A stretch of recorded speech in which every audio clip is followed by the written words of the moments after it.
रस का दूसरा भेद होता है हास्य रस। इसका अस्थायी भाव हास्य होता है।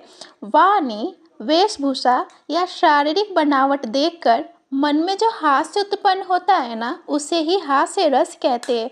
हास्य रस का मतलब हो गया कि किसी की आवाज़ सुन के, किसी का वेशभूषा देख के, या कोई अपना मुंह आड़ा टेढ़ा बनाता ना, ये देख के अगर आपको हंसी आती है ना, तो उसे हास्य रस बोलते हैं। जैसे देखो, बुरे समय को देख कर गंजे तू क्यों रोए, किसी भी हालत में तेरा बाल न बांका होए। करुण रस का अस्थायी भाव शोक होता है। जब किसी प्रिय व्यक्ति की मृत्यु या बिछड़ने से या किसी प्रिय वस्तु के छिन जाने से जो रस का अनुभव होता है, उसे करुण रस कहते हैं। देखो, करुण रस क्या होता है? जब किसी प्रिय व्यक्ति की मृत्यु हो जाए, या वो आपसे बिछड़ जाए, या आपकी कोई प्रिय वस्तु आपसे छीन ली जाए, तो वहाँ पे करुण रस होता है। श्रृंगार रस में सुख और दुख दोनों भाव होते हैं, लेकिन जो करुण रस होता है ना, इसमें सिर्फ दुख का भाव होता है।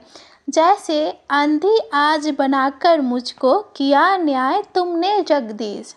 रौद्र रस का अस्थायी भाव क्रोध होता है। जब आपको क्रोध का भाव आए तो वहाँ पे रौद्र रस होता है। जब किसी व्यक्ति द्वारा अपने या अपने किसी प्रियजन के बारे में अपमानजनक बातें सुनकर मन में जो क्रोध या गुस्से का भाव उत्पन्न होता है, उसे रौद्र रस कहते हैं। जब कोई आपका या आपके किसी प्रियजन का अपमान करता है, तो आपको क्या होता है? गुस्सा आता है, क्रोध होता है।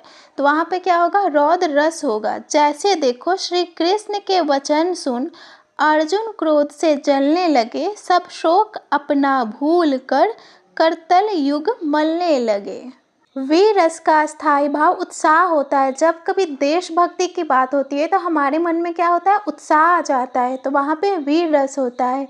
जब किसी कविता से हमारे मन में उत्साह या वीरता का भाव उत्पन्न होता है, तो उसे वीर रस कहते हैं। इसमें शत्रुओं के प्रति विद्रोह, अत्याचार का विनाश और असहायों की मदद करने का भाव होता है। जैसे देखो, बुंदेले हर बोलो के मुँह, हमने सुनी कहानी थी, खूब लड़ी मर्दानी, वह तो झांसी वाली रानी थी। ये कविता सुन के हमारे मन में क्या होता है? उत्साह उत्पन्न होता है। तो यहाँ पे कौन सा रस हो जाएगा? वीर रस।